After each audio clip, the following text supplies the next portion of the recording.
Israel అనేక సార్లు చెప్పింది. హమాస్ అనేటటువంటిది నాటకాలు ఆడుతోంది. అది హాస్పిటల్ ఐక్యరాజ్య సమితి డబ్బులతో హాస్పిటల్ కట్టిస్తది. కానీ హాస్పిటల్ కిందనే ఆయుధాగారం పెడతారు. తీవ్రవాదులు ఆ కిందే ఉంటారు. మేము దాడి చేస్తే హాస్పిటల్ మీద దాడి జరిగిందని చెప్తాం. నిజంగానే అక్కడ హాస్పిటల్ కూడా నడుపుతుంది. కానీ దాని కిందనే తీవ్రవాదులు ఉంటారు. దాని కింద ఆయుధాల గోడౌన్ ఉంటుంది.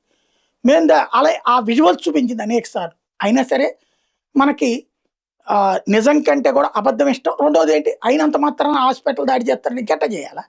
స్కూళ్ళల్లో పెడుతుంది అట్లాగే, యూనివర్సిటీలో పెడుతుంది అట్లాగే. ఈ డబ్బులన్నీ నేను ఇచ్చేది ఐక్యరాజ్య సమితి. ఇప్పుడు తాజాగా ఐక్యరాజ్య సమితి ఇంకొక విజువల్స్ని ఇచ్చింది ఇజ్రాయెల్. ఇప్పుడు ఈ పౌర శిబిరాలను పెడుతున్నారు కదా బాధితులు అనేసి, ఈ దాడుల్లో గాయపడ్డటువంటి వాళ్ళందరికీ అనేసి, అలాంటి ఒక 100 శిబిరాల మధ్యలో 4 శిబిరాలు ఈ హమాస్ తీవ్రవాదులు పెట్టుకుని అక్కడి నుంచి మిస్సైల్ వేస్తారు. ఆ మిస్సైల్ ఎక్కడి నుంచినో వచ్చిందో మేము చూసి దాన్ని టార్గెట్ చేస్తాం. అప్పుడు అది పేలిపోతుంది. వీళ్ళు చనిపోతారు, చుట్టుపక్కల జనాలు చచ్చిపోతారు.